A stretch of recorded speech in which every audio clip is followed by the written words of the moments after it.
আখেরি মোনাজাতের মধ্য দিয়ে আজ শেষ হচ্ছে বিশ্ব ইজতেমার প্রথম পর্ব। তীব্র শীত উপেক্ষা করে লাখো মুসল্লির জমায়েত।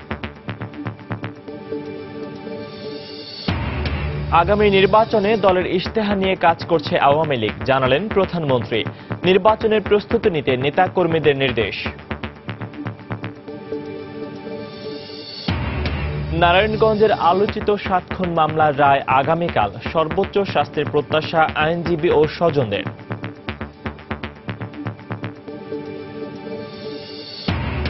রাজধানীর যাত্রী ছাউনিগুলোর বেশিরভাগই বেদখলে। কোনো কাজেই আসছে না ২ সিটি কর্পোরেশনের ২০০-রও বেশি স্থাপনা। কর্তৃপক্ষের উদাসীনতাকে দুষছেন ভুক্তভোগীরা। এবং ওয়েলিংটন টেস্টে চতুর্থ দিনে নিজেদের প্রথম ইনিংসে ৫৩৯ রানে অল আউট নিউজিল্যান্ড। ৫৬ রানের লিড টাইগারদের। কিছুক্ষণ পর ব্যাটিংয়ে নামবে বাংলাদেশ।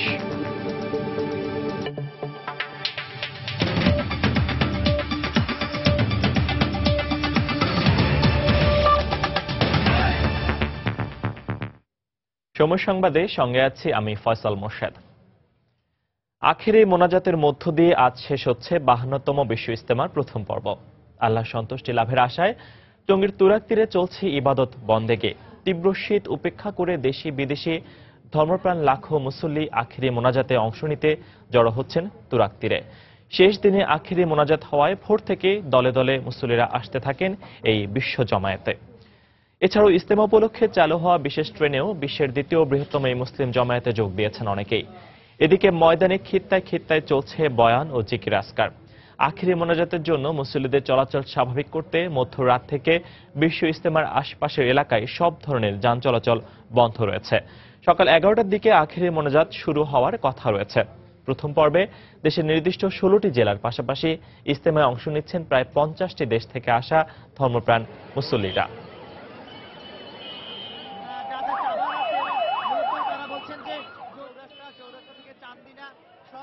ইনশাআল্লাহ আমি প্রথম আসলাম। আল্লাহর রহমতে আমরা সবাই আল্লাহর কাছে কিছু প্রার্থনা করব। ইজতেমা আসাটা হলো আল্লাহর নৈকট্য লাভের জন্য আশা। দোয়া খায়ের করব এখানে, আল্লাহ যেন আমগরে মুসলিম হিসাবে কবুল করে। ব্রিজের ওখানে নামাই দিতে পারি, কারণ আমি ওখান থেকে হাঁটিয়ে আসতে আছি। কত দূর আসিয়া এবারে ব্যানে চলছে, ব্যানে থেকে আবার সিএনজি। কক্সবাজার থেকে আসে অনেক কষ্ট করে, অনেকদিন পর্যন্ত আমার স্বপ্ন ছিল বিশ্ব ইজতেমায় আসবো করে আসতে পারি নাই। আজকে শেষ মোনাজাতে শরীক হওয়ার জন্য আজকে আসছি। টঙ্গীর তুরাগ তীরে বিশ্ব ইজতেমার শেষ দিনের খবর ও আখেরি মোনাজাতের বিষয়ে জানাতে ইজতেমা প্রাঙ্গণে রয়েছেন আমাদের সহকর্মী খান মোহাম্মদ রুমেল এবং তাফসির বাবু। সর্বশেষ পরিস্থিতি জানতে সরাসরি চলে যাচ্ছে তাদের কাছে। প্রথমেই যাব রুমেলের কাছে। রুমেল, ফয়সাল, ফজরের নামাজের পর থেকে যে আম বয়ান শুরু হয়েছে সে বয়ান এখনো পর্যন্ত চলছে এবং এই মুহূর্তে বয়ান করছেন ভারতের মাওলানা মোহাম্মদ সাদ এবং তিনি আখেরি মোনাজাত পরিচালনা করবেন বলে আমরা জানতে পেরেছি। এবং আপনাকে যেটি আমরা জানিয়েছিলাম যে ফজরের নামাজের পর থেকে যে বয়ানটি শুরু হয়েছে সেটিকে তাবলিগ জামায়াতের ভাষায় সেটি হচ্ছে হিদায়তি বয়ান এবং এখানে তাবলিগ জামায়াতের যে ৬টি উসুল রয়েছে সেই ৬টি উসুলের উপর বয়ান দেওয়া হচ্ছে। এবং এর আগে আপনাকে আমি জানিয়েছিলাম যে ৬টি উসুল হচ্ছে ঈমান, নামাজ, রোজা, হজ, যাকাত, তারপরে আছে ইলম ও জিকির, সহিনিয়ত এবং আছে ইকরামুল মুসলিমিন এবং সবশেষ হচ্ছে তাবলিগ কিংবা দাওয়াত। তো এই ৬টা বিষয়ের উপর এখন বয়ান চলছে এবং এই বয়ানটি যখন শেষ হবে তো তখনই আখেরি মোনাজাত পরিচালনা হবে। তো আমরা যেটি জানতে পেরেছি এখান থেকে সেটি হচ্ছে যে বেলা ১১টা থেকে ১১:৩০টার মধ্যে যে কোনো সময় এই আখেরি মোনাজাতটি এখানে শুরু হবে। তো এরই মধ্যে আপনাকে যেটি দেখছি আমরা এখানে যে আখেরি মোনাজাতে অংশ নেওয়ার জন্য কিন্তু এখানে এরই মধ্যে অনেক মানুষ জড়ো হয়েছেন। ইজতেমা ময়দানের যেই মূল প্যান্ডেল ১৬০ একরের মূল প্যান্ডেল, এর চারপাশে যেখানে যত ফাঁকা জায়গা আছে মুসল্লিরা সেসব জায়গায় তারা অবস্থান নেওয়ার চেষ্টা করছেন এবং বেলা যত বাড়ছে আমরা দেখছি যে মুসল্লিদের সমাগমও কিন্তু বাড়ছে। মুসল্লিরা সব দলে দলে পায়ে হেঁটে এই ইজতেমা ময়দানের দিকে আসছেন, কারণ আপনি জানেন যে এইখানে ইজতেমা ময়দানের চারপাশে অর্থাৎ ঢাকার দিক থেকে আসতে এবং হচ্ছে ওইদিকে গাজীপুরের দিক থেকে আসতে সব জায়গায় অনেক কয়েক কিলোমিটার দূর থেকে কিন্তু যানবাহন চলাচল বন্ধ করে দেওয়া হয়েছে। ফলে মুসল্লিরা পায়ে হেঁটে এখানে আসছেন এবং এই বেলা ১১টা ১১:৩০টার দিকে যে আখেরি মোনাজাত অনুষ্ঠিত হওয়ার কথা রয়েছে তো সেই সময় যতক্ষণ পর্যন্ত মোনাজাত অনুষ্ঠিত হবে এই মানুষের স্রোত কিন্তু এখানে চলতেই থাকবে। এবং এখানে এই তাবলিগ জামাতের যে হিদায়তি বয়ানটা এখন চলছে এই বয়ানে কিন্তু বারবারই মুসল্লিদের উদ্দেশ্যে বলা হচ্ছে যে তারা এখানে যে 3 দিন অবস্থান করেছেন, তো এই 3 দিনে তাদের উদ্দেশ্যে যেসব বয়ান দেওয়া হয়েছে, তাদেরকে যেসব কথাবার্তা বলা হয়েছে, সে বিষয়গুলো যেন তারা নিজেদের জীবনে মেনে চলেন এবং অন্যদেরকে যেন তারা মেনে চলতে বলেন, সেরকম নির্দেশনাই এখানে এই তাবলিগ জামায়াতের পক্ষ থেকে দেয়া হচ্ছে। এবং বলা হচ্ছে যদি এখান থেকে যেসব বয়ান তাদেরকে দেয়া হয়েছে সেগুলো যদি তারা মেনে চলেন নিজেদের জীবনে এবং সেসব তথ্য যদি তারা অন্যদের কাছে পৌঁছে দেন, তাহলেই তাবলিগ জামাত এখানে যে 3 দিন তারা অংশ নিয়েছেন সেটি সফল হবে, ইজতেমা কবুল হবে, এমনটি তারা বলছেন। এবং বারবারই বলছেন যে দাওয়াতের উপর সবচেয়ে বেশি গুরুত্ব দেওয়া হচ্ছে। দাওয়াত মানে হচ্ছে যে ইসলামের দাওয়াত।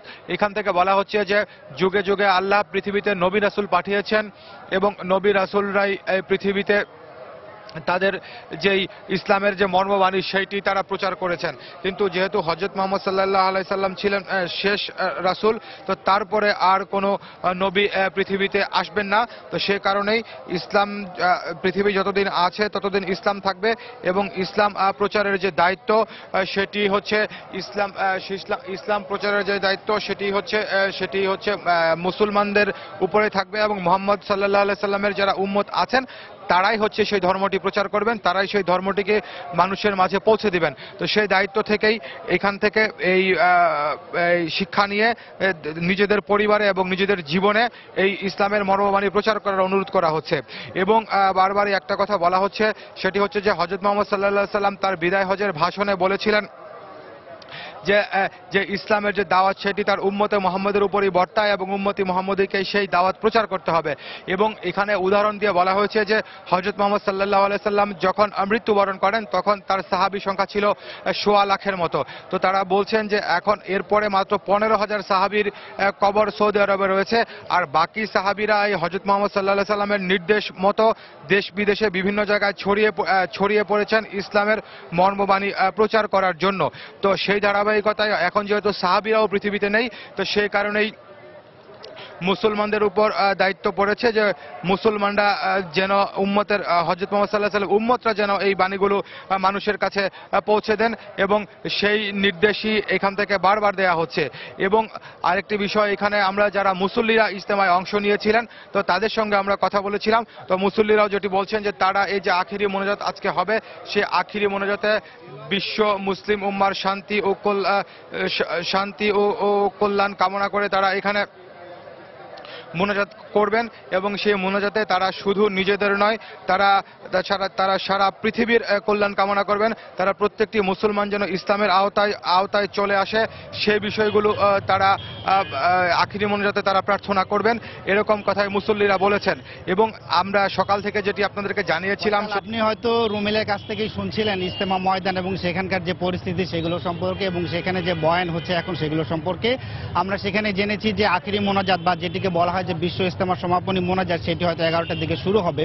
তো এখন আমি রয়েছি আসলে বিমানবন্দর এলাকায়। এখানকার পরিস্থিতি যদি আপনাকে বলি যে আমরা সকাল থেকে এখানে আসার পরে দেখেছি যে প্রচুর পরিমাণে মানুষ কিন্তু এই পুরো এলাকা দিয়ে পায়ে হেঁটে সেই টঙ্গীর ইজতেমা ময়দানের উদ্দেশ্যে পায়ে হেঁটে যাচ্ছেন। যেহেতু আসলে এই সড়কগুলোতে যানবাহন চলাচল বন্ধ রয়েছে, যানবাহন বলতে আসলে যাত্রীবাহী বাস যেগুলো থাকে সেই বাসগুলো আসলে আমরা দেখেছি রেডিসন হোটেলের কাছ থেকেই সেগুলো বন্ধ করে দেওয়া হয়েছে।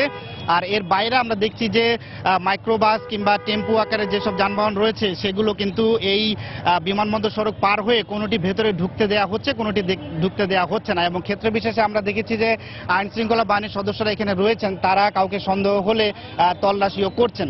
তো এর মধ্য দিয়ে আসলে আমরা দেখছি যে সকাল থেকেই সাধারণ মানুষ পায়ে হেঁটে এই মাইলের পর মাইল পায়ে হেঁটে তারা ইজতেমা ময়দানে যাচ্ছেন।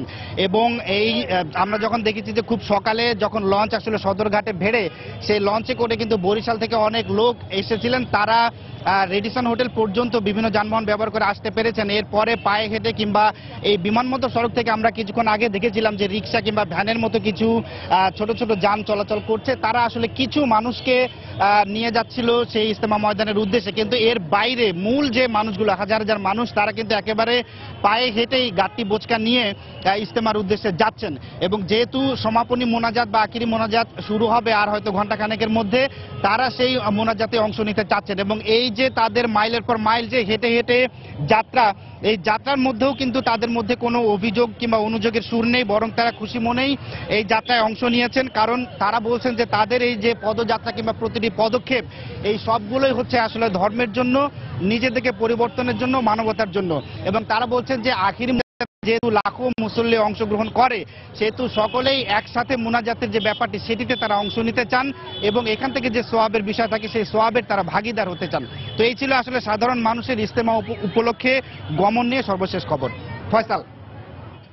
দর্শক, বিশ্ব ইজতেমার শেষ দিনের খবর ও আখিরি মোনাজাতের বিষয়ে আমাদের সাথে সরাসরি যোগ দিয়েছিলেন সহকর্মী খান মোহাম্মদ রুমেল এবং সহকর্মী তাফসির বাবু যোগ দিয়েছিলেন ইজতেমা ময়দানের আশেপাশে রাস্তাঘাটের খবরাখবর তিনি জানাচ্ছিলেন রাজধানীর বিমানবন্দর এলাকা থেকে। আগামী নির্বাচনে দলের ইশতেহার কি হবে সেটি নিয়ে কাজ করছে আওয়ামী লীগ, এ কথা জানিয়েছেন দলের সভাপতি ও প্রধানমন্ত্রী শেখ হাসিনা। গতকাল সন্ধ্যায় ধানমন্ডিতে দলীয় সভানেত্রীর কার্যালয়ে দলের সহযোগী সংগঠনের নেতাকর্মীদের সঙ্গে বৈঠকে তিনি এ কথা জানান। তিনি বলেন, 2014 সালের নির্বাচনী ইশতেহারের চেয়ে বেশি কাজ হয়েছে গত 3 বছরে। প্রধানমন্ত্রী অভিযোগ করেন, বিএনপি ক্ষমতায় আসলে জনগণের দুর্ভোগ বাড়ে আর আওয়ামী লীগ ক্ষমতায় থাকলে দেশের উন্নয়ন হয়। পরে দলের উপদেষ্টা পরিষদ ও কার্যনির্বাহী কমিটির সঙ্গে ধানমন্ডির কার্যালয়ে বৈঠক করেন প্রধানমন্ত্রী। 2014-তে এসে আমাদের যে নির্বাচন ইশতেহার, সে কাজও কিন্তু এই 3 বছরে, আমাদের যে 3 বছর পূর্তি হলো, এই 3 বছরে আমরা কিন্তু সে কাজগুলিও অনেক ক্ষেত্রে আমরা যা বলেছি তার থেকে বেশি করেছি। এখন আবার সামনে ইলেকশন, আমাদের আগামী ম্যানিফেস্টো আমরা কি করব সেগুলি আমাদের এখনই চিন্তা ভাবনা হচ্ছে।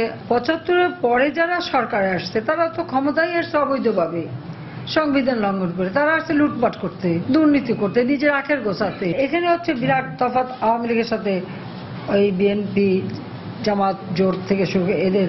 এ কারণে আওয়ামী লীগ আসলে উন্নতি হয়, মানুষ ভালো থাকে, আর ওই বিএনপি ক্ষমতা আসলে মানুষের দুর্ভোগ বাড়ে। এটা খুব স্বাভাবিক।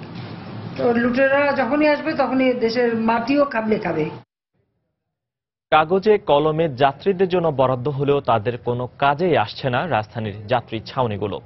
2 সিটি কর্পোরেশনের 200-রও বেশি স্থাপনার বেশিরভাগই বেদখল হয়ে গেছে। অনেকগুলো আবার হয়ে গেছে জরাজীর্ণ কিংবা একেবারেই অস্তিত্বহীন। পথচারী ও যাত্রীদের অভিযোগ, কর্তৃপক্ষের উদাসীনতার কারণে অত্যন্ত প্রয়োজনীয় এই সেবা থেকে বঞ্চিত হচ্ছেন তারা। মিজানুর রহমান কবিরের রিপোর্ট। অবকাঠামো দেখে যাত্রী ছাউনি মনে হলেও শিশু একাডেমির সামনের এই স্থাপনাটি কখনোই যাত্রীদের জন্য ব্যবহৃত হয়নি। রুট না থাকায় কোনো গণপরিবহনও চলে না এই পথে, তাই মূল কাজে ব্যবহারের সুযোগ না থাকায় এটি দীর্ঘদিন যাবৎ ব্যবহৃত হচ্ছে অন্য কাজে। আমরা নিজে 26 বছরের জন্য আনছি, 1 লাখ টাকা সিকিউরিটি মানি আর মাসে 3,500 টাকা ভাড়া। আবার ভিন্ন চিত্র রয়েছে অনেক জায়গায়। পরিবহন ও যাত্রীদের বেশ সমাগম থাকলেও পাশে থাকা ছাউনিটির বেশ জরাজীর্ণ দশা। সে কারণে সংশ্লিষ্টদের কোনো কাজেই আসছে না জায়গাটি। যাত্রী ছাউনি এটা তো দেখতে পাচ্ছেন, এটা তো গরুর বাজার হয়ে গেছে এখন। এখানে কোনো মানুষ বসতে পারে? বর্ষার দিনে আরো দেখতে পারেন যে কত মানুষ খোলা আকাশের নিচে ভিজতে আছে। লোকজন দাঁড়িয়ে থাকতে হচ্ছে, বসতে পারতেছে না। যাত্রী বান্ধব ছাউনির বেশ প্রয়োজনীয়তা থাকলেও সিটি কর্পোরেশনের উদাসীনতা ও ব্যবসায়িক মনোভাবের কারণে এগুলো পরিণত হয়েছে বাণিজ্য কেন্দ্রে। ফুটপাত দখল করে অপরিকল্পিতভাবে গড়ে ওঠায় ছাউনিগুলো পথচারীদের কোনো উপকারে না এসে বরং চলাচলে বিঘ্ন সৃষ্টি করছে, এমন অভিযোগ যাত্রীদের। এটা তো ফুটপাত, মানুষজন যাতায়াত করে। দেখা যাচ্ছে আমি একটা মহিলা মানুষ, আমি যদি দাঁড়ায় থাকি অনেকেই খুব দ্রুত গতিতে যাচ্ছে, ধাক্কা দিল। যেগুলো ইতিমধ্যে বাণিজ্য কেন্দ্রে পরিণত হয়েছে সেগুলো দখলমুক্ত করে যাত্রী সাধারণের জন্য ছেড়ে দেওয়া হোক, তাহলেই কিন্তু একটু স্বস্তি মিলতে পারে। ঢাকা উত্তরে 96টি ও দক্ষিণে 86টি মিলে মোট 182টি ছাড়াও রাজধানীতে অন্যান্য প্রতিষ্ঠানের মালিকানায় রয়েছে আরও কিছু যাত্রী ছাউনি। তবে বাস্তবে এর অনেকগুলোই অস্তিত্বহীন। এছাড়া রক্ষণাবেক্ষণের অভাবে প্রায় বিলুপ্ত হওয়ার পথেও অনেকগুলো। কর্তৃপক্ষ জানান, মহাপরিকল্পনার আওতায় এই ছাউনিগুলোর আধুনিকায়নের প্রকল্প চলছে। এগুলো অনেকগুলানই এখন পরিত্যক্ত। আমরা ডিজিটাল আকারে করার চেষ্টা করছি, এটা ডিজাইনের কাজ চলছে। 2 বছর লাগবে, তবে এই বছরের মধ্যে আমাদের 30টার মতো যাত্রী ছাউনি নির্মিত হবে। বাস বের সঙ্গে সামঞ্জস্য রেখেই কিন্তু যাত্রী ছাউনিটি হবে। মিজানুর রহমান কবির, সময় সংবাদ, ঢাকা। তো সময় সংবাদে আরো থাকছে, উত্তরাঞ্চল সহ দেশ জুড়ে জেঁকে বসেছে শীত। ঘন কুয়াশা ও হিমেল হাওয়ায় বিপর্যস্ত জনজীবন। বাড়ছে ডায়রিয়া সহ ঠান্ডাজনিত রোগে আক্রান্তের সংখ্যা। বাংলাদেশ নিউজিল্যান্ড টেস্ট সিরিজের খবর। ওয়েলিংটন টেস্টে নিজেদের প্রথম ইনিংসে 539 রানে গুটিয়ে গেছে নিউজিল্যান্ড। ফলে প্রথম ইনিংসে 56 রানে লিড পেয়েছে টাইগাররা। বাংলাদেশের হয়ে কামরুল ইসলাম রাব্বি 3টি এবং সাকিব মাহমুদুল্লাহ ও শুভাশিস রায় নিয়েছেন 2টি করে উইকেট। এখন দ্বিতীয় ইনিংসে ব্যাট করছে টাইগাররা। শেষ খবর পাওয়া পর্যন্ত তাদের সংগ্রহ বিনা উইকেটে 5 রান। এর আগে তৃতীয় দিনে 292 রান নিয়ে খেলতে নেমে শুরুটা দুর্দান্ত করেন টম লাথাম এবং হেনরি নিকোলস। ক্যারিয়ারের তৃতীয় অর্ধশতক তুলে নিকোলস আউট হন ব্যক্তিগত 53 রানে। তাদের 142 রানের জুটি ভাঙেন সাকিব আল হাসান। পঞ্চম উইকেটে ব্যাট করতে নেমে বেশিক্ষণ থিতু হতে পারেনি Colin Grandhomme.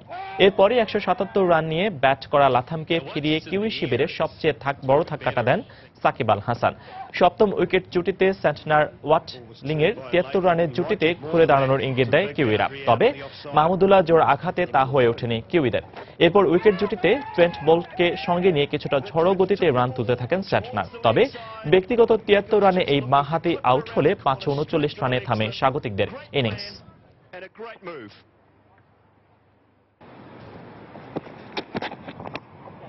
That's an inside edge and he's gone this time. Really good. And for Subhashis Roy. দর্শক, এই মুহূর্তে ওয়েলিংটনে রয়েছেন আমাদের সহকর্মী হুমায়ুন কবির রোজ। সরাসরি যোগ দিচ্ছি তার সঙ্গে। রোজ। ফয়সাল, আপনাকে ধন্যবাদ। এখন দ্বিতীয় ইনিংসে ব্যাট করছে বাংলাদেশ। এর আগে যে বিষয়টাই একটা বড় লিডের সম্ভাবনা জেগেছিল, যদিও সেই বড় লিডের স্বপ্নটা আসলে ফিকে হয়ে যায়। লেট অর্ডারের ব্যাটসম্যান আসলে তিনি আসলে লেট অর্ডারে ব্যাটিং করে থাকেন, স্পিনার মূলত, বিশেষজ্ঞ স্পিনার স্ন্যাটনার। তার 73 রানের ইনিংসেই আসলে মূলত বাংলাদেশের বড় লিডের স্বপ্নটা ফিকে হয়ে গেছে। এর আগে ওয়াটলিংয়েও বেশ ভালো একটা ইনিংস খেলেছেন। তাদের ব্যাটিংয়ে একটা জিনিস শিক্ষণীয় হতে পারে, দেখার মতন হতে পারে, শিক্ষণীয় হতে পারে। তাদের উইকেট পড়ছে, তারপরে কিন্তু ভালো, বেশ মোটামুটি ভালো কিছু জুটি করেছেন, যে জুটির কারণে কিন্তু এত পাহাড় সমান রানে তারা চ্যালেঞ্জ করে পুরো নিউজিল্যান্ড ক্রিকেট দলকে আসলে এখনো লড়াই রেখেছেন। এখন দেখার বিষয় ফয়সাল, এখনো ম্যাচ নিয়ে আসলে ফলাফল নিয়ে মন্তব্য করা ঠিক হবে না, কারণ আপনি জানেন বাংলাদেশ আসলে প্রথম ইনিংসে খুব ভালো খেললেও কিন্তু দ্বিতীয় ইনিংসে সেই রকম একটা ধারাবাহিকতা থাকে না। আর একটা বিষয় ফয়সাল, ক্রিকেট ইতিহাসে আসলে কোনো দল যখন 550-600 রান করে সেই দল হেরেছে এমন খুব একটা নজির নেই। তবে বাংলাদেশে ম্যাচ পরিকল্পনা কি এখন পরবর্তী 1.5 ঘন্টা, আজকের দিনে আরো 27 ওভার খেলা হবে, তাদের ব্যাটিং দেখলে আসলে বোঝা যাবে তাদের পরিকল্পনাটি কি। তবে বাংলাদেশ ভালো খেলেছে দেখেই কিন্তু এখানকার যারা স্থানীয় বাঙালিরা আছেন, প্রবাসী বাঙালিরা আছেন, তারা কিন্তু কাজকর্ম এই কয়েকদিনের ছুটি নিয়ে এসছেন এখানে খেলা দেখতে। এমন কিছু প্রবাসী বাঙালি আমার সাথে আছেন, তার সাথে কথা বলবো আসলে কিভাবে আপনারা এই খেলাটা, ম্যাচটা উপভোগ করছেন। আমরা অত্যন্ত আনন্দিত বেসিন রিজার্ভের ঐতিহাসিক এই টেস্ট ভেন্যুতে আজকের এই খেলা দেখতে পেরে। বিশেষ করে বাংলাদেশের ব্যাটিং বাংলাদেশের ভাবমূর্তিকে অনেক সমুজ্জ্বল করেছে এবং তাদের টেস্ট ক্রিকেটে তাদের যে সামর্থ্য সেটা উজ্জ্বল করেছে। আমরা আশা করেছিলাম যে বাংলাদেশ একটা ভালো রানের লিড পাবে, কিন্তু মাত্র 53 রানের লিড। দেখা যাক আজকে যদি খুব ভালো ব্যাটিং করা যায় এবং কালকে সকালে 2টা সেশন যদি ভালো ব্যাটিং করা যায় এবং নাটকীয়ভাবে যদি কিছু করা যায় তাহলে একটা ফলাফল আসতেও পারে। তবে সম্ভবত হয়তো ম্যাচটা ড্র হতে পারে। আমরা ক্রিকেটটাকে উপভোগ করেছি, এটা বলা যায়। ধন্যবাদ। আপনি ফয়সাল, যেমন দর্শক বলছিলেন, আসলে দ্বিতীয় ইনিংসে ব্যাট করাটা, ভালো ব্যাট করাটা খুবই জরুরি। বিশেষ করে আজকে যেন খুব বেশি উইকেট না পড়ে সেদিকে খেয়াল রাখতে হবে। বিশেষ করে তামিম ইকবাল, যার পর বেশি স্পটলাইটটা আছে, তারপরে ইমরুল কায়েস আছেন, তাদের একটা ভালো একটা শেষ করতে হবে, স্কোর বোর্ডে বেশ ভালো রান নিতে হবে, তাহলে এখনো কিন্তু সম্ভাবনা এখনো বেঁচে থাকবে আর কি। তো ফয়সাল, এই ছিল আমার কাছে সর্বশেষ ইচ্ছা আপনার কাছে। দর্শক, ওয়েলিংটনের বেসিন রিজার্ভ থেকে আমাদের সাথে সরাসরি যোগ দিয়েছিলেন সহকর্মী হুমায়ুন কবির রোজ। তিনি জানাচ্ছিলেন বাংলাদেশ বনাম নিউজিল্যান্ডের টেস্ট ম্যাচের সবশেষ খবরাখবর। নিম্ন আদালতের বিচারকদের শৃঙ্খলা বিধি গেজেট আকারে প্রকাশে আরও 1 মাস সময় চেয়েছে রাষ্ট্রপক্ষ। শৃঙ্খলা বিধি প্রণয়নের ক্ষেত্রে কোনো ছাড় নয় বলে অ্যাটর্নি জেনারেলকে জানিয়েছেন প্রধান বিচারপতি। সকালে প্রধান বিচারপতি এস.কে. সিনহার নেতৃত্বে আপিল বিভাগের 7 সদস্যের পূর্ণাঙ্গ বেঞ্চে শৃঙ্খলা বিধি প্রণয়নের বিষয়ে মৌখিকভাবে 1 মাসের সময় চান অ্যাটর্নি জেনারেল মাহবুব আলম। এর আগে 15 জানুয়ারির মধ্যে শৃঙ্খলা বিধি গেজেট আকারে প্রণয়নে গত 12 ডিসেম্বর আদেশ দিয়েছিলেন আপিল বিভাগ। নারায়ণগঞ্জের আলোচিত 7 খুন মামলার রায় ঘোষণা করা হবে আগামীকাল। সাক্ষী ও যুক্তিতর্কে যথেষ্ট প্রমাণ রয়েছে দাবি করে আইনজীবী ও নিহতদের স্বজনদের প্রত্যাশা, বিচারে আসামিদের সর্বোচ্চ সাজা হবে। তবে এজাহারভুক্ত অনেক আসামি এখনও পলাতক থাকায় নিরাপত্তা নিয়ে শঙ্কার কথা বলছেন স্বজনরা। নারায়ণগঞ্জ থেকে আব্দুল আল মামুনের তোলা ছবি এবং শওকত আলী সৈকতের তথ্য নিয়ে ডেস্ক রিপোর্ট। 2014 সালের 27 April Dhaka Narayanganj link road থেকে অপহৃত হন নারায়ণগঞ্জ সিটির প্যানেল মেয়র নজরুল ইসলাম ও আইনজীবী চন্দন সরকার সহ 7 জন। অপহরণের 3 দিন পর শীতলক্ষ্যায় একে একে ভেসে ওঠে 7 জনের লাশ। পরে নারায়ণগঞ্জ সিটি কর্পোরেশনের তৎকালীন কাউন্সিলর নূর হোসেন সহ 6 জনকে আসামি করে ফতুল্লা থানায় হত্যা মামলা দায়ের করেন নজরুলের স্ত্রী। আর লাশ উদ্ধার হওয়ার পর 11ই মে আইনজীবী চন্দন সরকারকে হত্যার দায়ে অজ্ঞাত আসামিদের বিরুদ্ধে আরেকটি হত্যা মামলা দায়ের করে চন্দনের পরিবার। এক পর্যায়ে 7 খুনের সঙ্গে জড়িত অভিযোগে নাম আসে র্যাবের কয়েকজন কর্মকর্তার। নানা নাটকীয়তার পর উচ্চ আদালতের নির্দেশে 2014 সালের 16 ও 17ই মে গ্রেফতার করা হয় র্যাবের লেফটেন্যান্ট কর্নেল তারেক সাইদ সহ 3 কর্মকর্তাকে। আর ভারতে পালিয়ে গেলেও 2015 সালের 3 নভেম্বর যশোর সীমান্ত দিয়ে বাংলাদেশ পুলিশের কাছে এই মামলার প্রধান আসামি নূর হোসেনকে হস্তান্তর করে কলকাতা পুলিশ। 21 আসামির দেয়া 164 ধারায় জবানবন্দি ও নানা সাক্ষ্য প্রমাণের উপর দীর্ঘ শুনানি শেষে মামলার রায়ের তারিখ ঘোষণা করেন জেলা ও দায়রা জজ আদালতের বিচারক সৈয়দ এনায়েত হোসেন। অপহরণ, খুন এবং গুমের যে আসামি যেই পর্যায়ে অংশগ্রহণ করেছে সকল বিষয়গুলি অত্যন্ত সুচারুরূপে আজকে আমরা মনে করি প্রমাণিত হয়েছে। যেহেতু রাষ্ট্রপক্ষ সাক্ষ্য প্রমাণ উপস্থাপনের মাধ্যমে প্রমাণ করতে সক্ষম হয়েছেন, তাদের সকলে মৃত্যুদণ্ড প্রার্থনা করে আবেদন করেছে বিজ্ঞ আদালতের কাছে। এদিকে এজাহারভুক্ত অনেক আসামি এখনো ধরাছোঁয়ার বাইরে থাকায় নিরাপত্তা নিয়ে শঙ্কা প্রকাশ করেছেন নিহতের স্বজনেরা। 4-5 দিন আগে তো একটা চিঠি আসছে, চিঠিতে তো লেখাই ছিল যে মামলা নিয়ে বাড়াবাড়ি না করার জন্য, করলে নজরুল সাহেবের মতন আমাকে মেরে ফেলবে। এমন রায় নিয়েও খুব ভয়, কিভাবে যাবো 16 তারিখে, এটা নিয়েও প্রচন্ড ভয় পাচ্ছি। আদালতের উপর আস্থা রেখে আমি বলব, আদালত যাতে তাদেরকে সর্বোচ্চ শাস্তি দেয়, এটাই আমাদের চাওয়া। আগামী 16 জানুয়ারি আলোচিত এই হত্যাকাণ্ডের রায় ঘোষণা করা হবে। সময় সংবাদ, নারায়ণগঞ্জ। সময় সংবাদে আরো থাকছে, নিউজিল্যান্ডের ক্রিকেটের সৃষ্টি, গল্প, রচনা সব ওয়েলিংটনের বেসিন রিজার্ভ জাদুঘরে এক ফ্রেমে বন্দী। স্থান পেয়েছে বিশ্বের সব দুর্লভ অর্জন। রাজধানীতে জেঁকে বসেছে শীত। সন্ধ্যার পর বাড়তে থাকা ঠান্ডার প্রকোপ অসহনীয় রূপ নেয় ভোর রাতে। তাই ছিন্নমূল মানুষ আর রাতের কর্মজীবীদের পড়তে হয় সীমাহীন দুর্ভোগে। একদিকে খোলা আকাশের নিচে বসবাস, অন্যদিকে শীত প্রতিরোধে একমাত্র আগুনের উত্তাপই ছিন্নমূল মানুষের মূল সম্বল। সামিউল মুহিদের প্রতিবেদন।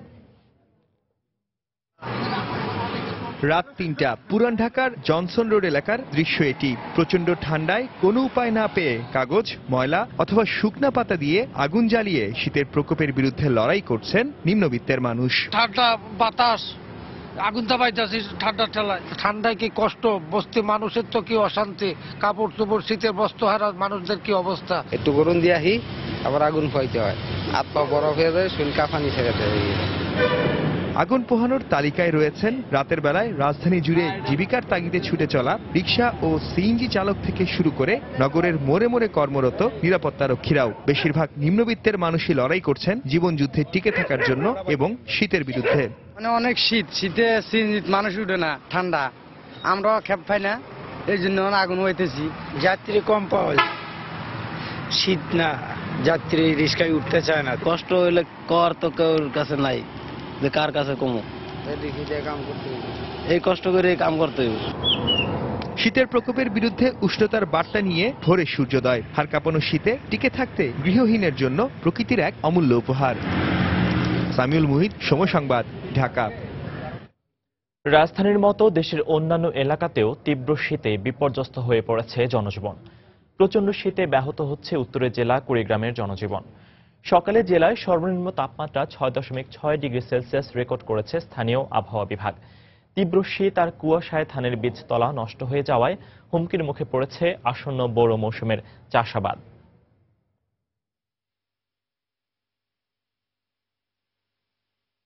উত্তরের হিমেল হাওয়ায় গত কয়েকদিন ধরে শীতের তীব্রতা বেড়েছে নাটোরে।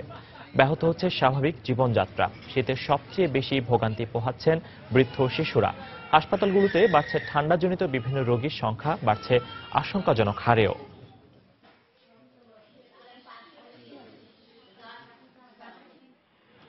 হাড় কাঁপানো শীতে বিপর্যস্ত হয়ে পড়েছেন যমুনাপাড়ার সিরাজগঞ্জবাসী। সকালে জেলার সর্বনিম্ন তাপমাত্রা রেকর্ড করা হয় ৮ ডিগ্রি সেলসিয়াস। খড়কুটো জ্বালিয়ে শীত নিবারণের চেষ্টা করছেন অনেকেই।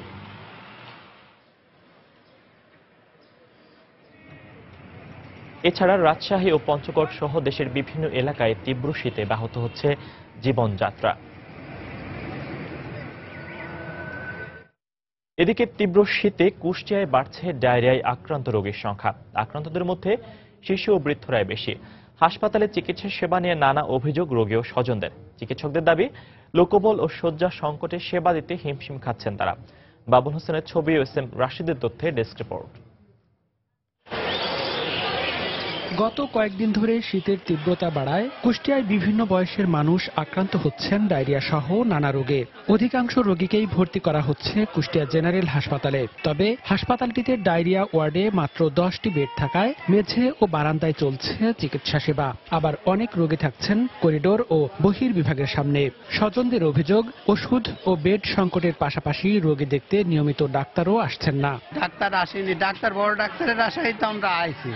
যাক, সারাদিনের ভিতরে একবার তো আসতে পারে। বেড পাইনি, চিকিৎসা করার খুব সমস্যা আছে। এখান থেকে স্যালাইন দিচ্ছে আর অন্য কোনো ওষুধ দিচ্ছে না। রাত্রে বাথরুমে কোনো লাইটের ব্যবস্থা নেই, প্লাস দরজায় কোনো সিটকানি আটে না। সরকারি হসপিটাল ডায়রিয়ার জন্য একটু ভালো ট্রিটমেন্ট হয় বলে, কিন্তু এসে দেখা যাচ্ছে যে ভোগান্তিটাই বেশি। জনবল এবং ওষুধ স্বল্পতার কথা স্বীকার করেছেন কর্তব্যরত চিকিৎসকরাও। তবে হাসপাতালের দায়িত্বপ্রাপ্ত কর্মকর্তা জানালেন, সংকট মোকাবেলা করেই চিকিৎসা সেবা দিতে চেষ্টা চালানো হচ্ছে। আমরা এই অতিরিক্ত রোগীদেরকে চিকিৎসা দিতে হিমশিম খাচ্ছি। বিশেষ করে চিকিৎসক স্বল্পতা এবং স্থান সংকুলান না হয় রোগীদেরকে বারান্দায় রেখে চিকিৎসা দিতে হচ্ছে। রোটাভাইরাস ভ্যাকসিন, এই ভ্যাকসিন দিলে আমাদের ডায়রিয়ার প্রবণতা অনেকাংশে কমে যাবে। জায়গা নাই, করিডোর কি শীত পড়তেছে আর কি, কষ্ট একটু হচ্ছে আর কি, আলটিমেটলি এর দিকে ভালোই যাচ্ছে আর কি। কুষ্টিয়া জেনারেল হাসপাতালে 10টি ডায়রিয়া বেডের বিপরীতে ভর্তি আছেন 90 জন। আর গত এক সপ্তাহে জেলায় ডায়রিয়ায় আক্রান্ত হয়ে চিকিৎসা নিয়েছেন 5 শতাধিক রোগী। সময় সংবাদ, কুষ্টিয়া। নানা অনিয়ম এবং অব্যবস্থাপনার কারণে রেলপথ কেন্দ্রিক দুর্ঘটনার পাশাপাশি মৃত্যুর হারও কমানো যাচ্ছে না।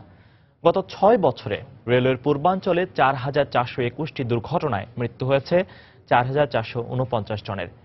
এর মধ্যে গত বছর 762টি দুর্ঘটনায় 771 জন প্রাণ হারান। রেল লাইনের উপর বাজার এবং বস্তি গড়ে ওঠায় দুর্ঘটনার হার বাড়ছে বলে দাবি রেল কর্মকর্তাদের। বিস্তারিত জানাচ্ছেন কমল দে। রেলওয়ের বিদ্যমান আইন অনুযায়ী দুর্ঘটনার ঝুঁকি থাকায় যে কোনো রেল লাইন থেকে 10 ফুট দূরত্ব পর্যন্ত বসতি স্থাপন ও মানুষ চলাচল নিষিদ্ধ। কিন্তু যথাযথ তদারকি না থাকায় কেউই মানছে না এই আইন। রেলপথের পাশে যেমন শত শত অবৈধ বস্তি গড়ে উঠেছে, তেমনি রেল লাইনের উপর বসছে বাজারও। এই অবস্থায় চলন্ত ট্রেনের গতি নিয়ন্ত্রণে আনতে না পারায় প্রায় ঘটছে দুর্ঘটনা। দুর্ঘটনার অন্যতম কারণ হচ্ছে ট্রেনের ছাদে যত্রতত্র মানুষের পরিবহন। ট্রেন চলাচলের সময় বিভিন্ন ওভারব্রিজের সাথে ধাক্কা লেগেও মানুষ মারা যেতে পারে। যখন ট্রেন আসে তখন এরা বাজারটা গুটানোর চেষ্টা করে, লোকজন দৌড়াদৌড়ি করে এদিক সেদিক হয়তো কুল করতে পারে না এবং বুঝে না তখন কোন দিকে যাবে সে, তখনই সে অ্যাক্সিডেন্ট হয়। রেলওয়ে পুলিশের তথ্য মতে পূর্বাঞ্চলে 2010 থেকে 2016 সাল পর্যন্ত 6 বছরে দ্রুত রেল লাইন থেকে সরতে গিয়ে এবং রেল ক্রসিং অতিক্রম করতে গিয়ে রেল লাইনের কাটা পড়ে মারা গেছে 2070 জন।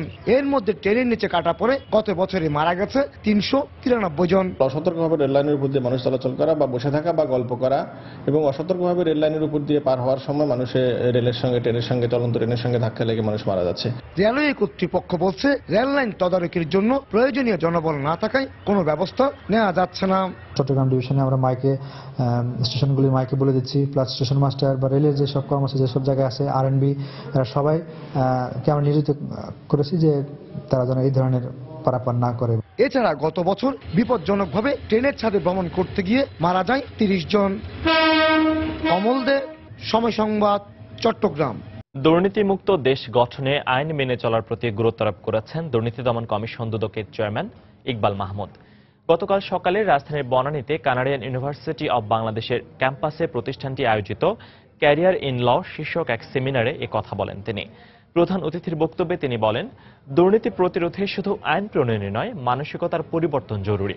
অনুষ্ঠানে বাংলাদেশ ব্যাংকের সাবেক গভর্নর ডক্টর আতিউর রহমান বলেন, ব্যবসা সম্পর্কিত আইনে অস্পষ্টতা থাকায় এর সুযোগ নিচ্ছে একটি স্বার্থান্বেষী মহল।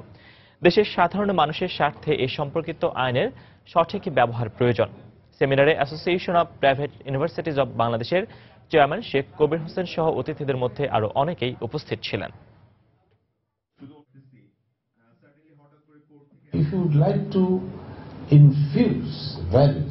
দুর্নীতি প্রতিরোধ ও সুশাসন প্রতিষ্ঠায় নৈতিক মূল্যবোধের কোনো বিকল্প নেই। এছাড়া সমৃদ্ধ দেশ গঠনে সবাইকে আইনের প্রতিও শ্রদ্ধাশীল হতে হবে।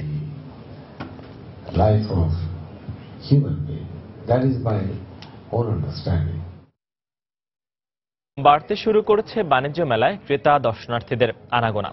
সব স্টলে কম বেশি ভিড় থাকলেও বাড়তি চাপ রয়েছে ইলেকট্রনিক্স পণ্যের শোরুমে। একই জায়গায় সব ধরনের পণ্য পাওয়ায় সহজেই নিজের পছন্দের পণ্যটি বেছে নিতে পারছেন ক্রেতা দর্শনার্থীরা। প্রযুক্তির উৎকর্ষতায় দৈনন্দিন জীবনযাত্রায় প্রতিনিয়ত যোগ হচ্ছে নতুন নতুন ইলেকট্রনিক্স পণ্য, পাশাপাশি পুরনো পণ্যেও যুক্ত হচ্ছে নতুন নতুন মাত্রা। অত্যাধুনিক এসব ইলেকট্রনিক্স পণ্য বিশ্বকে যেমন মানুষের হাতের মুঠোয় এনে দিয়েছে, তেমনি উৎসাহিত করছে অজানাকে জানার। আর তাই বাণিজ্য মেলায় বাড়তি ভিড় ইলেকট্রনিক্স পণ্যের শোরুমগুলোতে। গ্রাহকদের সুবিধা ও চাহিদার কথা মাথায় রেখে একই স্টলে টেলিভিশন, ল্যাপটপ, মোবাইল ও ফ্রিজ সহ বিভিন্ন প্রযুক্তি পণ্যের পসরা সাজিয়েছে দেশীয় ব্র্যান্ডগুলো। পণ্যের দামে ছাড় আর নানা অফার থাকায় ক্রেতারা তাদের বাজেটের মধ্যেই কিনতে পারছেন কাঙ্ক্ষিত পণ্যটি। ডিএসএলআর মোডটা নিউ, আদার ইউক্যাম পারফেক্ট যেটা ডাউনলোড করতে হয় নিউ, সেটাও দেখলাম এখন নর্মাল ক্যামেরার মধ্যে আছে, এবং night pro it's a good gaming PC দেখলাম, সেটা হচ্ছে Core i7 processor and ultimately 1 TB RAM and it's better. নতুন নতুন ডিজাইন আসছে, খুব ভালো। আজকে আমরা এসেছি আরেকটা নেওয়ার জন্য। দাম অন্যান্য ফ্রিজের তুলনায় ওয়ালটন রিজনেবল প্রাইস আছে। মেলার শুরুতে বিক্রি কিছুটা কম হলেও দিন বাড়ার সাথে সাথে বিক্রি বাড়ায় খুশি উৎপাদক প্রতিষ্ঠানগুলো। বাণিজ্য মেলা উপলক্ষে 4টে প্রোডাক্ট আমাদের নতুন লঞ্চ করছে। এই 4টে ফ্রিজ আমাদের এখানে সবই ডিসপ্লে করা আছে এবং প্রত্যেকটা আমাদের গ্লাস ডোর, এবং এগুলো প্রত্যেকটা মডেলে আমাদের কাস্টমারের ক্রয় ক্ষমতার মধ্যে। চমৎকার সাড়া পাচ্ছি আমরা প্রথম দিন থেকেই, প্রচুর আগ্রহ নিয়ে আপনারা দেখতে পাচ্ছেন এখানে প্রচুর লোকজন সমাগম হচ্ছে। বরাবরের মতো সবচেয়ে বেশি বিক্রি আমরাই করি, এবারও তাই হবে নিঃসন্দেহে। তবে শুধু বিক্রির উদ্দেশ্যে নয়, পণ্যের প্রচারের লক্ষ্য নিয়েও অনেকে এসেছেন এবারের বাণিজ্য মেলাতে। শুভ খান, সময় সংবাদ, ঢাকা। দেখছেন সময় সংবাদ। আর কিছুক্ষণ পরে ইজতেমার আখিরি মোনাজাত শুরু হওয়ার কথা রয়েছে। ইজতেমার প্রাঙ্গণের খবর জানতে আমরা আবারও চলে যাচ্ছি সহকর্মী খান মোহাম্মদ রুমেল ও সহকর্মী মাহমুদ রাকিবের কাছে। শুরুতে যাচ্ছি রাকিবের কাছে। রাকিব, কেমন দেখছেন সেখানকার প্রস্তুতি? হ্যাঁ ফয়সাল, আর কিছুক্ষণ পরেই মূলত অনুষ্ঠিত হবে 52তম বিশ্ব ইজতেমার আখিরি মোনাজাত, এবং সেই আখিরি মোনাজাতে অংশ নেওয়ার জন্য ইতিমধ্যেই ইজতেমা মাঠের চারপাশে কিন্তু আমরা যতটুকু জেনেছি বা আশপাশ থেকে শুনেছি 40 লাখেরও বেশি মানুষ জমায়েত হয়েছে দেশের নির্দিষ্ট 16টি জেলা এবং ঢাকা ও এর আশপাশের বিভিন্ন এলাকা থেকে। আপনি দেখছেন যে আমার পিছনে এই রাস্তাটি মূলত টঙ্গী স্টেশন রোড থেকে গিয়েছি পুবাইল পর্যন্ত। সেই পুবাইলের কিন্তু এখানে একটি ফ্লাইওভারও রয়েছে। আমি যতটুকু দেখছি ফ্লাইওভারও কিন্তু পুরোপুরি মানুষের টইটুম্বুর অবস্থা, এবং এতটাই মানুষ এখানে মোবাইল নেটওয়ার্কেও কিন্তু সমস্যা হচ্ছে, এবং যার কারণে কিন্তু আমরা আপনাকে খুব ভালোভাবে দেখাতে পারছি তাও না। আমার ঠিক অপর দুই প্রান্তে যে দুটি সড়ক রয়েছে, টঙ্গী স্টেশন রোড থেকে একটি গিয়েছে ঢাকায় ময়মনসিংহ রোডের গাজীপুর চৌরাস্তা, আরেকটি গিয়েছে টঙ্গী স্টেশন রোড থেকে ঢাকার দিকে অর্থাৎ আব্দুল্লাপুর। এই সবগুলো রোডেই কিন্তু এখন ঠিক একই অবস্থা। আপনি এখানে যা চিত্র দেখছেন এই একই অবস্থা কিন্তু এই পুরো চারপাশে। এর বাইরে আমরা যে জেনেছি এই মানুষের যে ঢল, মানুষের যে স্রোত, এই স্রোত কিন্তু গিয়ে শেষ হয়েছে সেই বিমানবন্দর ছাড়িয়ে গিয়ে খিলক্ষেত পর্যন্ত। অন্যদিকে আমরা যদি বলি ইজতেমা মাঠের পশ্চিম পাশ অর্থাৎ আশুলিয়াতেও কিন্তু আমরা দেখেছি যে আশুলিয়া যে মোড় রয়েছে অর্থাৎ সুইচ গেট হয়ে আশুলিয়ার মোড় পর্যন্ত কিন্তু এই জনতার যে ঢল তা কিন্তু নেমেছে, এবং এই মানুষগুলো শুধুমাত্র এসেছে মহান রবের ডাকে সাড়া দিয়ে মহান রবের সান্নিধ্য পাওয়ার জন্য। এবং তারা যে বিষয়টি বলছেন যে মানুষের জীবদ্দশায় মানুষ জানা অজানা বা ইচ্ছাকৃত অনিচ্ছাকৃত নানান ভুল ভ্রান্তি করে, বিভিন্ন সময় বিভিন্ন পাপে লিপ্ত হয়। মূলত এই ইজতেমায় অংশ নিয়ে আজ তারা আখিরি মোনাজাতের মাধ্যমে তাদের জীবনে যে পাপ করেছেন তারা সেই পাপের কিন্তু একটি আজ পাপের মূলত তারা এখানে পাপের মাপ চাওয়ার জন্য এখানে এসেছেন এবং তারা মহান রবের কাছে চাচ্ছেন যে আজ তারা আখিরি মোনাজাতে অংশ নিয়ে জীবনে যত তারা গুনাহ করেছেন সেই গুনাহ থেকে পাওয়া যাচ্ছেন তারা, এবং তারা বলছেন যে হয়তো এই যে আজ আখিরি মোনাজাতে 40 লাখেরও বেশি মানুষ অংশগ্রহণ করবে, যদি মহান সৃষ্টিকর্তা যে কারো একজনের হাতের উসিলায় এই সবাইকে তাদের গুনাহ মাফ করে দেয় তাহলে হয়তো কাঙ্ক্ষিত জান্নাতে তারা যেতে পারবেন, এমনই একটি বিশ্বাস নিয়ে কিন্তু এই মানুষগুলো আসছেন। এবং আমরা হয়তো আপনাকে বলতে পারি আর কিছুক্ষণ পরেই যে কোনো সময় আধা ঘন্টা থেকে 1 ঘন্টার মধ্যে এখানে আখিরি মোনাজাত শুরু হবে। দিল্লি থেকে যে একজন প্রধান মৌলভী এসেছেন, প্রখ্যাত আলেম মাওলানা সাদ, তিনি কিন্তু এই আখিরি মোনাজাত পরিচালনা করবেন। তো মোটামুটি আমার কাছ থেকে ইজতেমার বাইরের যে এলাকা সেখান থেকে এই ছিল সবশেষ খবর। আমাদের সহকর্মী খান মোহাম্মদ রুমেল আছেন ইজতেমা প্রাঙ্গণে, আমরা একটু জানতে চাই তার কাছে সেখানকার অবস্থা। রুমেল। রাকিব, হিদায়াতি বয়ান যেটি শুরু হয়েছিল সেটি কিন্তু এখনো পর্যন্ত চলছে এবং আমরা এর আগে যেটি জানিয়েছিলাম এই সংবাদের প্রথম অংশে যে 11টা থেকে 11:30টার মধ্যে আখিরি মোনাজাত অনুষ্ঠিত হতে পারে। তবে এখন বয়ানের যে অংশে রয়েছেন, অর্থাৎ আমরা বলেছিলাম যে তাবলিগ জামাতে যে 6 উসুল, সে 6 উসুলের উপরে বয়ান করছিলেন মাওলানা মোহাম্মদ সাদ। তো যে অংশে এখন রয়েছেন বয়ানের তা থেকে আমরা ধারণা করছি 11:30টার পরেও যেতে পারে এই আখিরি মোনাজাত অনুষ্ঠানের বিষয়টি। তবে সময় যখনই হোক আমরা কিন্তু দেখছি যে বয়ানটি হচ্ছে এই হিদায়াতি বয়ান, মুসল্লিরা যারা প্যান্ডেলের ভিতরে আছেন তারা কিন্তু তন্ময় হয়ে শুনছেন মাওলানা মোহাম্মদ সাদের বয়ান। আর তিনি যেহেতু ভারতের মাওলানা, তো তিনি কিন্তু হিন্দিতে বয়ান করছেন এবং তার বয়ানটি বাংলা ভাষায় অনুবাদ করে দেওয়া হচ্ছে। তো শুধু বাংলা ভাষা নয়, বাংলা সহ আরো 5টি ভাষায় এই বয়ানটি অনুবাদ করা হচ্ছে। কারণ আপনি জানেন যে দেশের মুসল্লিরা ছাড়াও বিভিন্ন 87টি দেশের 6000-এর বেশি মুসলমান এবারের ইজতেমায় অংশ নিয়েছে। তো তাদের জন্য ইংরেজি সহ 5টি ভাষায় এই বয়ানটি অনুবাদ করা হচ্ছে। এবং এই বয়ান যখন চলছে আর আরেকদিকে কিন্তু আমরা দেখছি যে মুসল্লিদের যে সমাগম, অর্থাৎ আখিরি মোনাজাতে অংশ নেওয়ার জন্য মুসল্লিদের যে স্রোত এই টঙ্গীর তুরাগ তীরমুখী সেটি কিন্তু ক্রমেই বেড়ে চলেছে। এবং যতক্ষণ পর্যন্ত আমরা দেখব যে আখিরি মোনাজাত শেষ না হয় ততক্ষণ পর্যন্ত কিন্তু এই মুসল্লিদের সংখ্যা এখানে বাড়তেই থাকবে। তবে আয়োজকরা বলছেন যে এই আখিরি মোনাজাত অনুষ্ঠানকে কেন্দ্র করে যদিও বাড়তি মুসল্লি সমাগম ঘটেছে, তো তারপরেও এখন পর্যন্ত সবকিছু সুশৃঙ্খলভাবে এবং নিরাপদে এগিয়ে চলেছে। এবং বারবারই একটা কথা বলা হচ্ছে এই যারা মুসল্লিরা আছেন তাদের উদ্দেশ্যে যে তারা 3 দিন এখানে অবস্থান করেছেন। তো এই 3 দিন অবস্থান করে আজকে আখিরি মোনাজাত শেষ হলে তারা হয়তো বাড়ির দিকে চলে যাবেন, কিন্তু বাড়িতে চলে গিয়ে এখানে তাদের উদ্দেশ্যে 3 দিন ধরে যেসব বয়ান হয়েছে, যেসব তালিম হয়েছে, সেসব বিষয়গুলো যেন তারা তাদের পরিবার পরিজন, তাদের প্রতিবেশী সবার কাছে পৌঁছে দেন সেরকম নির্দেশ দেওয়া হচ্ছে। এবং মুসল্লিদের প্রতি আহ্বান জানানো হচ্ছে তারা যেন নিজেদের জীবনেও এই বিষয়গুলো মেনে চলেন। কারণ এখান থেকে বারবারই বলা হচ্ছে যে হযরত মুহাম্মদ সাল্লাল্লাহু আলাইহি সাল্লাম ছিলেন সর্বশেষ নবী। তো তারপরে পৃথিবীতে আর কোনো নবী আসবেন না, কিন্তু পৃথিবী যতদিন থাকবে ততদিন ইসলাম ধর্ম থাকবে। এবং যেহেতু আর কোনো নবী রাসূল পৃথিবীতে আসবেন না, সে কারণে এই ইসলাম ধর্ম প্রচারের দায়িত্ব হচ্ছে হযরত মুহাম্মদ সাল্লাল্লাহু আলাইহি সাল্লামের যারা উম্মত আছেন তাদের উপর। তো এই কারণেই বলা হচ্ছে যে প্রত্যেক মুসলমান শুধু যতটুকু ইসলামিক জ্ঞান অর্জন করলেন সেটি কোনো বিষয় নয়, তিনি ইসলামী বিধিবিধান কতটুকু মেনে চলছেন সেটি হচ্ছে মূল বিষয়। এবং এই কারণেই মুসল্লিদেরকে বারবারই বলা হচ্ছে যে তারা যেন ইসলামের বিধিবিধানগুলো নিজেদের জীবনে মেনে চলেন এবং অন্যান্য মুসলমান যারা আছেন তারা যেন মেনে চলেন, এই বিষয়টিও এখান থেকে বারবারই নির্দেশ দেওয়া হচ্ছে। এবং আমরা এর আগে অর্থাৎ ইজতেমার যে প্রথম 2 দিন আমরা যেটি দেখেছিলাম যে ইজতেমার যে 160 একরের যে মূল প্যান্ডেলটি ছিল সেই প্যান্ডেলের ভিতরেই দেশের 16টি জেলার মুসল্লিরা অবস্থান নিতে পেরেছিলেন, অর্থাৎ প্যান্ডেলের ভিতরে সবার স্থান সংকুলান হয়েছিল। কিন্তু আজকে আখিরি মোনাজাতকে কেন্দ্র করে যে পরিমাণ মুসল্লি সমাগম হয়েছে তাতে আমরা দেখেছি যে গতকাল রাত থেকেই কিন্তু মুসল্লিরা ইজতেমার মূল ময়দানের বাইরে আশপাশে যেসব ফাঁকা জায়গা জায়গাগুলো আছে সেসব জায়গায় তারা অস্থায়ী তাঁবু বানিয়ে তারা সেসব জায়গাতে তারা অবস্থান নিয়েছেন এবং সেখানে বসে তারা আখিরি মোনাজাতে অংশ নেবেন। আর এছাড়াও এই ময়দানের আশপাশে যেসব বিভিন্ন ফাঁকা জায়গাগুলো আছে, যেসব উঁচু ভবনগুলো রয়েছে, সেসব জায়গাতেও মুসল্লিরা অবস্থান নিয়েছেন। তবে একটা বিষয় হচ্ছে এখানে যত অধিক সংখ্যক মুসল্লির সমাগমী হোক না কেন, আমরা কিন্তু দেখেছি যে খুবই সুশৃঙ্খলভাবে এই ইজতেমার যেই কাজ সেটি এগিয়ে চলেছে। যে বয়ান দেয়া হচ্ছে সেটি মুসল্লিরা শুনছেন এবং তাদের যে নিজস্ব ইবাদত বন্দিগি রয়েছে সেইগুলো তারা পালন করছেন।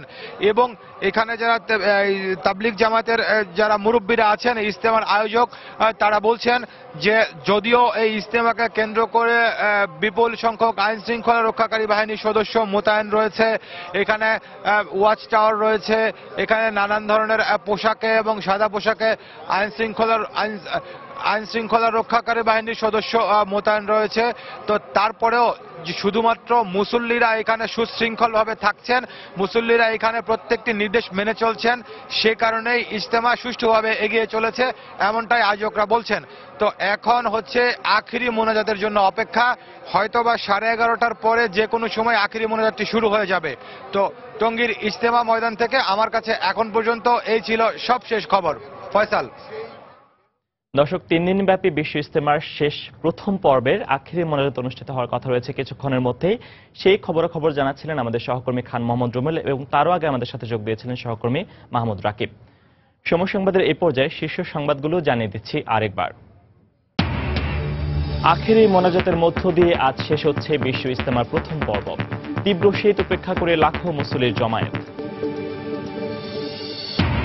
আগামী নির্বাচনে দলের ইশতেহার নিয়ে কাজ করছে আওয়ামী লীগ, জানালেন প্রধানমন্ত্রী। নির্বাচনের প্রস্তুতি নিতে নেতাকর্মীদের নির্দেশ।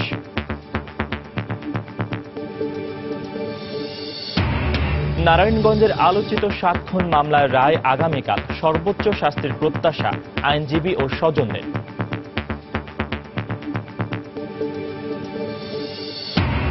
রাজধানীর যাত্রী ছাউনিগুলোর বেশিরভাগই বেদখলে, কোনো কাজেই আসছে না 2 সিটি কর্পোরেশনের 200-এরও বেশি স্থাপনা। কর্তৃপক্ষের উদাসীনতাকে দোষছেন ভুক্তভোগীরা। এবং ওয়েলিংটন টেস্টে চতুর্থ দিনে নিজেদের প্রথম ইনিংসে 539 রানে অল আউট নিউজিল্যান্ড। 56 রানে এগিয়ে থেকে দ্বিতীয় ইনিংসে ব্যাট করছে বাংলাদেশ। এই ছিল এখনকার মতো। যে কোনো খবর পেতে ভিজিট করুন সময়.news.tv। যে কোনো বাংলা ও রবি নম্বর থেকে সময় সংবাদের খবর, অনুষ্ঠান সম্পর্কে জানতে এবং যে কোনো তথ্য সময় সংবাদকে জানাতে ডায়াল করুন 16242 নম্বরে। এছাড়া এইমাত্র পাওয়া খবর আপনার মোবাইলে পেতে SMS করুন *BN লিখে পাঠিয়ে দিন 16242 নম্বরে। সঙ্গে থাকুন সময়ের।